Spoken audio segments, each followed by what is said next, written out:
कि प्रॉफिट की बात करें तो किस तरह से इसमें कमाई हो जाती है और कितने अपॉर्चुनिटीज़ हैं, इसमें आपने क्या क्या अर्जित किया है इस बिजनेस से? पहले मैं खुद कर्जे में था, लाख 2 लाख रुपए के कर्जे में था और मैं साइकिल वाइकिल में चलता था, ज़्यादा मेरे पास कुछ नहीं था। लेकिन आज ये बहुत बड़े मतलब एक मेरे लिए चमत्कार ही है सर। क्या सोचकर आए थे इस बिजनेस में? ये 200-300 रुपये साग भाजी का खर्चा चल जाए, बस पेट्रोल वेट्रोल का खर्चा चल जाए, ऐसे सोच के आए थे सर। इसमें कुछ बड़ा ऐसा हो जाएगा हमने नहीं सोचा था। कम पैसे में भी किस तरह से बिजनेस को चालू किया जाए, एजुकेशन के बारे में जानना चाहेंगे कि आपका जो है एजुकेशन कहाँ तक हुआ है?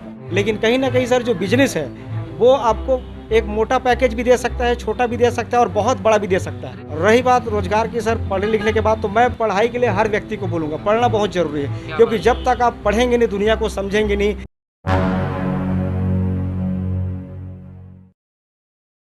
नमस्कार मित्रों, रोजगार की ओर इस चैनल पर एक बार फिर से आपका बहुत बहुत स्वागत है। दोस्तों, हम इस चैनल के माध्यम से आप तक छोटे से छोटा और बड़े से बड़ा रोजगार के माध्यमों को लेकर आते हैं। उद्देश्य वही कि एक व्यक्ति को इस वीडियो के माध्यम से यदि रोजगार का माध्यम या फिर रोजगार का रास्ता मिलता है तो यह वीडियो सार्थक समझा जाएगा। तो दोस्तों, आज हम आपको दिखाएंगे कि फर्श से अर्श तक का सफ़र कैसे तय किया जाता है।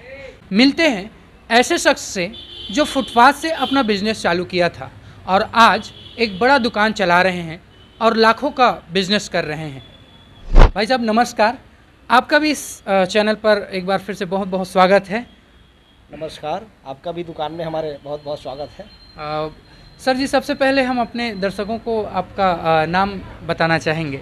जी, मेरा शुभ नाम प्रमोद कुमार साहू, ग्राम मुथेड़ा, जिला खैरागढ़। अच्छा, खैरागढ़ में आपने अपना दुकान लगा रखा है। लोकेशन ठीक से जो है अपने दर्शकों को बताना चाहेंगे सर। जी, ये खैरागढ़ शहर का मेन बाज़ार है, इतवारी बाज़ार। इतवारी बाज़ार में मेन रोड में प्रमोद चश्मा करके दुकान है, जहाँ पर मैं चश्मा, बेल्ट, टोपी, पर्स, घड़ी ये सब चीज़ बेचता हूँ। क्या बात है, अपने नाम से ही जो है अपना दुकान जो है चला रहे हैं आप। कब से जो है इस बिज़नेस को कर रहे हैं?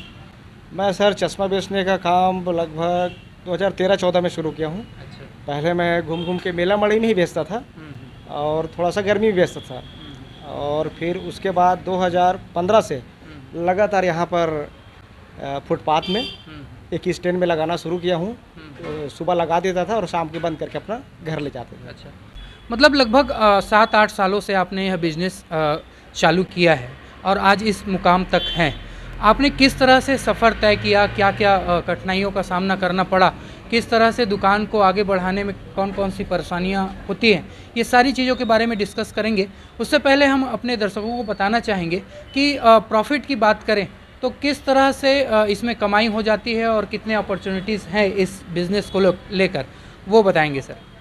सर, इसमें कमाई तो अच्छा खासा हो सकता है, क्योंकि आपका जैसा जगह या मार्केट का एरिया है, आबादी घना आबादी क्षेत्र है, गांव कस्बा है, उस हिसाब से आप इसको खोलेंगे तो उस हिसाब से आपको फ़ायदा मिलेगा। अच्छा। जैसे ये हमारा बाज़ार का जगह है, यहाँ पर हमेशा बड़ी बड़ी गाड़ियाँ, रोड में आने जाने वाले लोग चलते रहते हैं, तो उसमें इसलिए हमारा मार्केट अच्छा है। जैसे इसी चीज़ को आप अंदर खोलेंगे बाई द रोड, हाँ, तो उस पास का रिस्पॉन्स नहीं मिल पाएगा आपको। अच्छा, मतलब इस बिज़नेस को करने के लिए थोड़ा सा ये दिमाग लगाना पड़ेगा कि पब्लिक जहाँ पास ज़्यादा आती जाती हो तो लोग जो है ख़रीदारी कर सके, ऐसे जगहों पर इसको लगाना चाहिए। मोटा मोटा जो है आपने 8 साल के इस सफ़र में किस तरह से क्या अर्जित कर लिया है इस दुकान से, ये हम आपसे जानना चाहेंगे सर। कमाई सर इसमें बढ़िया है, अच्छा खासा है, मार्जिन भी बढ़िया है इस धंधे में। तो मोटा मोटा आप 4-5 लाख रुपए तो साल में कमा ही सकते हैं। अच्छा। प्लस बचा सकते हैं इसको। अच्छा अच्छा। और यदि आप दूसरे अगर पावर वाला करते हैं तो इसमें और ज़्यादा पैसा बना सकते हैं। अच्छा अच्छा। काफ़ी प्रॉफिट का बिज़नेस जो है आप बता रहे हैं। अपनी स्थिति, क्योंकि सुनने में आता है कि जो आपकी जो पहले की स्थिति थी और आज की स्थिति में काफ़ी आसमान का अंतर देखने को मिलता है। इसमें आपने क्या क्या अर्जित किया है इस बिज़नेस से, ये हम अपने दर्शकों तक पहुंचाना चाहते हैं सर। जी सर, पहले और अभी के बहुत अंतर है। पहले मैं खुद कर्जे में था, लाख 2 लाख रुपए के कर्जे में था और मैं साइकिल वाइकिल में चलता था, ज़्यादा मेरे पास कुछ नहीं था। लेकिन आज एक अच्छा खासा घर है, डबल माले का है, मेरे पास बुलेट है और ये 2 दुकान है आज और 2 नौकर है, 200 रुपये में काम करने वाले। तो देखा जाए तो पहले और अभी में ज़मीन आसमान का अंतर है सर। मैंने खुद इस प्रकार के सफलता की उम्मीद नहीं की थी। जो सफलता मुझे मिली है इस दुकान ने, इस धंधे ने मुझे दिया है, ये बहुत बड़े मतलब एक मेरे लिए चमत्कार ही है सर। क्या सोचकर आए थे इस बिजनेस में, ये थोड़ा बताइए। मैं सच्ची बोलूँ तो मैं सोचता था कि रोजी मजदूरी ना करके 200-300 रुपये, चलो ना यार ऐसे धंधे पानी में कमा लेते हैं, आखिर दूसरे के पास जाते हैं तो 200 रुपये मिलता है, तो 200-300 रुपये साग भाजी का खर्चा चल जाए, बस पेट्रोल वेट्रोल का खर्चा चल जाए, ऐसे सोच के आए थे सर। इसमें कुछ बड़ा ऐसा हो जाएगा हमने नहीं सोचा था। काफ़ी लोगों का कहना है कि बिजनेस बिल्कुल प्लस करके जाती है, कभी माइनस नहीं करती है। ये बात जो है आपको देखकर बिल्कुल सार्थक मालूम पड़ता है। आज तो काफ़ी बढ़िया दुकान आप चला रहे हैं। चालू किस तरह से किए थे और कहाँ से स्टार्ट किया, आपकी जो सफ़र है वो थोड़ा बताएंगे सर। शुरुआत में सर तो मैं बहुत ये किया हूँ। शुरुआत में लगभग 2008 के आसपास मैं कपड़ा बेचता था, अच्छा। पैंट शर्ट बेचता था। तो उसको मैं लाया 15,000 से शुरू किया हूँ मैं, आपको शुरुआत बता दूँ 15,000। तो उसके बाद अच्छा। ये धंधा थोड़ा ठीक से चला नहीं सर। उसके बाद फिर मुझे एक कैसेट वाला दोस्त मिला, वो बोला कि आप सर कैसेट बेचिए, इसमें अच्छा प्रॉफिट है, और चलन भी था उस समय 2000 सीडी कैसेट, डीवीडी कैसेट। तो मैं लगभग 2009 के आसपास कैसेट धंधा शुरू किया। अच्छा। अब उसमें कमाई अच्छा हुआ, लेकिन जैसे मोबाइल आया सर, और चल रहा था बढ़िया, मोबाइल आया उसके बाद से कैसेट को लोगों ने लेना बंद कर दिया। अच्छा। तो फिर उसके बाद मैं सोचा कि अब यार इसके ये भी बंद हो रहा है, अब क्या किया जाए क्या किया जाए। तो फिर थोड़ा दिमाग में, जैसे रायपुर तो भिलाई में घूमता था, तो मैं वहाँ देखता था कि यार लोग जो है रोड में चश्मा लगा के बेच रहे हैं। ये दुर्ग और भिलाई रायपुर में था, लेकिन हमारे खैरागढ़ में ये चीज़ नहीं है। अच्छा। तो मैंने सोचा यार क्यों ना इसको खैरागढ़ में किया जाए। तो मैं बस फुटपाथ में देखा उसको ना, तो फिर मैं सोचा कि यहाँ पर कौन सी अच्छी जगह है, तो मैं यहाँ देखा इतवारी बाजार के आसपास। ये पहले रहीम वीडियो था यहाँ पर। तो यहाँ पर जगह खाली भी था, और मैं सोचता हूँ यहाँ पर इसको लगाया जाए, क्योंकि यहाँ पर ऐसा फुटपाथ में लगाने वाला कोई नहीं है। तो फिर चश्मा लाया और शुरू किया। उसके बाद बीच बीच में जैसे 18 दिसंबर से मड़ाई शुरू हो जाता है, तो मेला मड़ाई करता था। उसके बाद फरवरी में यहाँ लगा देता था, तो शादी सीजन में चलता था, फिर बरसात तक। 2 साल तक मैं सिर्फ गर्मी में लगाया हूँ यहाँ। अच्छा। और मेला मड़ाई करता था। उसके बाद 2015 से लगातार बरसात पानी मतलब 12 महीना लगाना फिर शुरू किया। 2015 से। पहले आप जो है कहा जाए कि रोड किनारे दुकान लगाते थे, और आज जो है एक बढ़िया दुकान जो है आप चला रहे हैं। लोगों में अक्सर देखा जाता है, ये मिथक है कि छोटे छोटे जो है बिजनेस है वो कितना प्रॉफिट दे जाएगा, उसमें कोई प्रॉफिट नहीं है, और लोग जो है करना नहीं चाहते हैं। अक्सर जो है ये छोटे बिजनेस से दूर भागने की कोशिश करते हैं। देखने में आता है कि हर सफल व्यक्ति जो है छोटे से ही शुरुआत करते हैं। वो आप भी वही सफ़र अपना बता रहे हैं। तो जानना चाहेंगे सर कि शुरुआत जो है कितने बजट से आपने किया था, ये बताएंगे। शुरुआत तो सर वही मैं बताया हूँ कि 15,000 रुपये मुझे घर से मिला था। अच्छा। उसी में कपड़ा बेचना शुरू किया, नुकसान हुआ तो उसी में फिर उसको कन्वर्ट कर दिए कैसेट में, फिर उसको ख़त्म करके चश्मे मिला दिए। अच्छा। तो शुरुआत वही बोले जाए तो 10-15 हज़ार ही था, क्योंकि बहुत छोटा दुकान लगाते थे उस समय। मेला मंडी में भी जाते थे तो छोटा सा दुकान लगा के जाते थे। तो ज़्यादा से ज़्यादा 10-15 हज़ार में मैं शुरू किया हूँ सर चश्मा का। क्या बात है, मतलब आप 15,000 से जो है मात्र 15,000 से अपना बिजनेस स्टार्ट किए हैं। आजकल के युवाओं के लिए ये काफ़ी प्रेरणाप्रद रहेगा सर कि इतने छोटे स्तर से भी बिजनेस को स्टार्ट किया जा सकता है।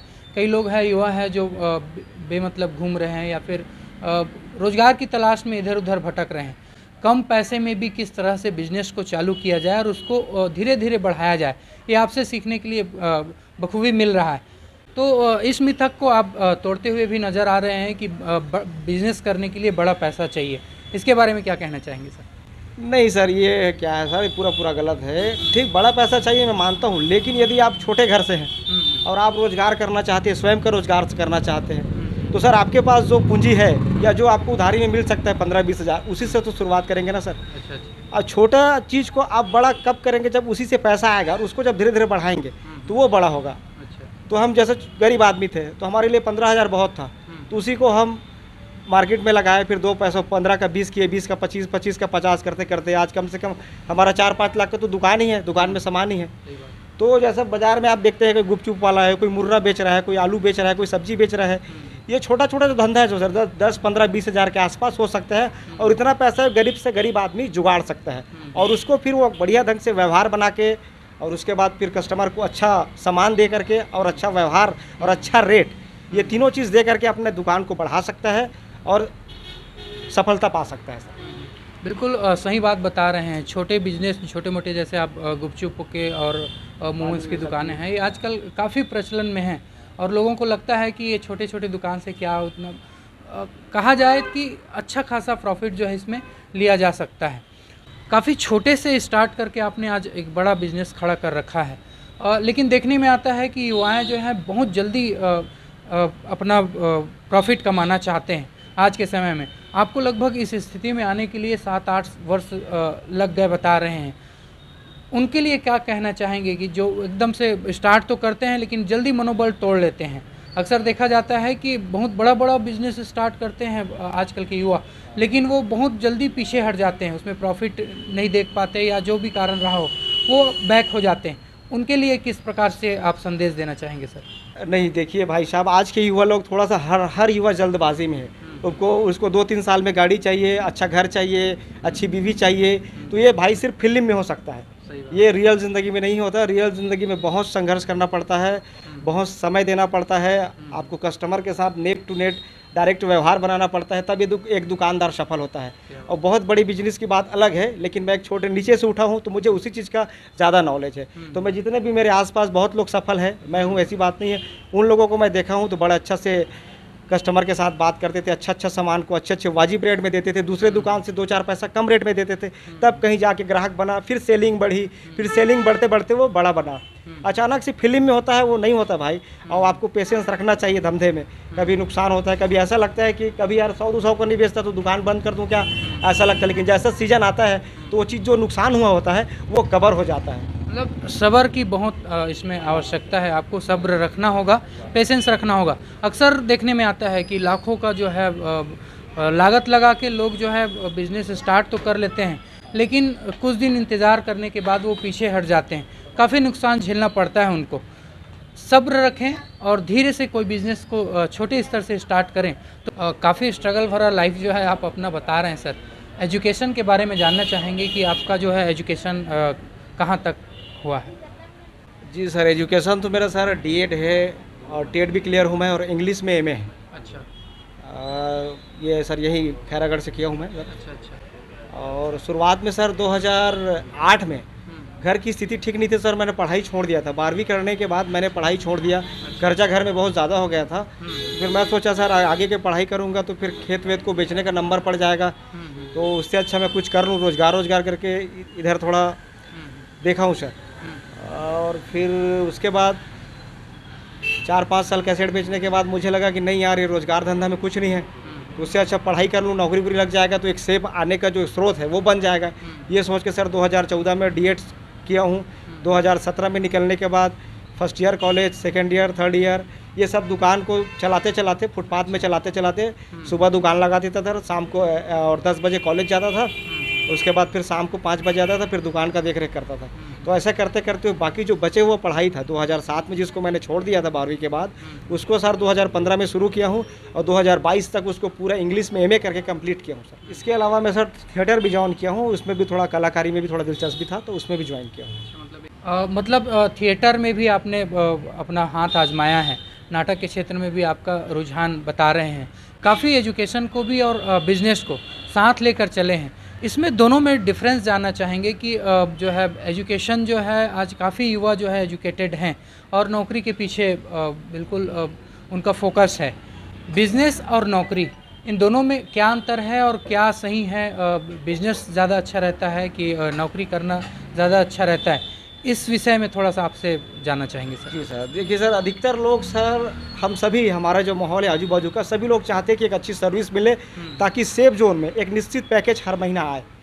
लेकिन कहीं ना कहीं सर जो बिजनेस है वो आपको एक मोटा पैकेज भी दे सकता है, छोटा भी दे सकता है और बहुत बड़ा भी दे सकता है। रिस्क है, और आपको ज़्यादा बड़ा बनना है तो बिजनेस ही सही है सर।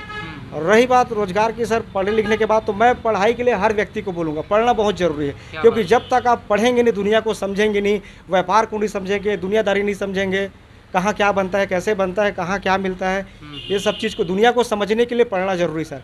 उसके बाद आप रोज़गार में या कोई भी धंधा में उतरोगे तो फिर आप सफल होगे। पढ़ना तो बहुत ज़रूरी है सर। बहुत बढ़िया मैसेज जो है सर आपके तरफ से मिल रहा है कि पढ़ाई, एजुकेशन ज़रूरी है। लोग ये सोचकर पढ़ाई करने लगते हैं कि इसमें हम नौकरी करेंगे या ऐसा कुछ सोचकर चलते हैं। नौकरी भी एक अच्छा ऑप्शन हो सकता है, लेकिन एजुकेशन जो है आप कह रहे हैं जिस हिसाब से ऐसा होना चाहिए कि आप उससे सीखें। आगे चलकर बिजनेस भी कर सकते हैं, रोज़गार के कई साधन हो सकते हैं, लेकिन एजुकेशन जो है नौकरी के लिए ही ज़रूरी नहीं है, आप अपने रोज़गार को बढ़ाने के लिए भी एजुकेशन ज़रूरी है। किंतु देखने में आता है सर कि लोग जो है पढ़ने लिखने के बाद छोटे बिज़नेस समझकर जो है फुटपाथ के बिज़नेस को बहुत छोटा समझकर इसमें नहीं उतरना चाहते हैं और बेरोज़गार ऐसे ही घूमते रहते हैं। उसको लेकर आप क्या कहेंगे सर? नहीं सर, इसको आप बहुत हल्के में ले रहेंगे। इसको आप तभी समझेंगे सर, वही ना, जब आप इसमें उतरोगे सर, तब आपको समझ आएगा कि इसमें कितना ज़्यादा पैसा कमाया जा सकता है। मैं बड़े बड़े शहरों में देखा हूँ, दुर्ग में, रायपुर में, राजनांदगांव में, छोटे शहरों में भी देखा हूँ कि फुटपाथ में कैसे लोग बड़ा से बड़ा पैसा कमा के बैठे हुए हैं। आपको लगेगा कि ये तो आदमी फुटपाथ में खड़ा है यार, लेकिन जब उसके बारे में आप जानकारी इकट्ठा करेंगे ना, तो आपको समझ आएगा।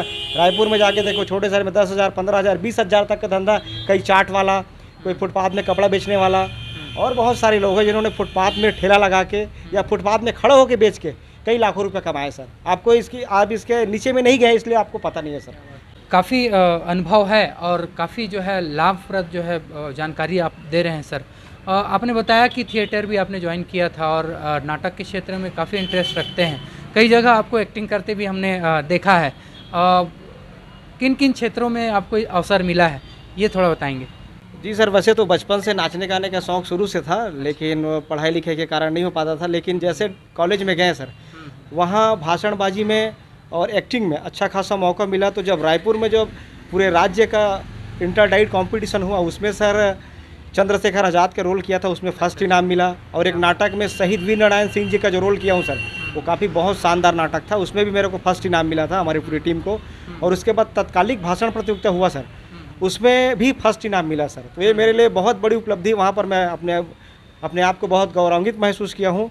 और उस एक्टिंग को देखते हुए एक छोटा मोटा जो अभी छत्तीसगढ़ी एल्बम था, बहुत बड़ा एल्बम है, संवरेंगी सजन, उसमें भी एक रोल मिला है सर विलन का, उसको भी मैं किया हूँ। तो खुशी होती सर कि काम धंधा से अगर मिल जाए तो एक्टिंग कलाकारी करने में मज़ा आता है थोड़ा सा।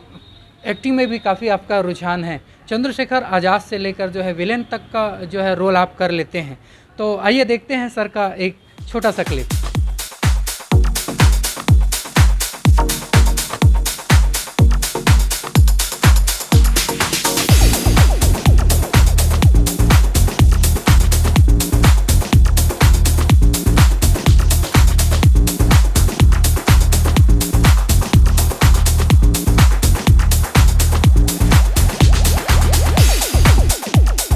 काफ़ी शानदार जो है एक्टिंग जो है आपका सर देखने के लिए मिला और बहुत ही मंझा हुआ कलाकार के रूप में आप जो है एक्टिंग कर रहे हैं। यदि फ्यूचर में आपको एक्टिंग का मौका मिले तो आप समय दे पाएंगे ऐसा कुछ? जी सर, आप तो वो जो खोजे, अंधा क्या खोजे दो आँख वाली बात हो गई सर। अच्छा। वो तो मैं चाहता हूँ कि मतलब कलाकारी में थोड़ा बहुत मौका मिले। अब इधर तो सब जम गया धंधा पानी, तो उसमें भी थोड़ा अगर मौका मिले तो बिल्कुल सर, मैं काम धाम को सेटिंग करने के बाद बिल्कुल चला जाऊंगा। क्या बात है सर, बिल्कुल आपकी जो इच्छा है वो पूरी होगी।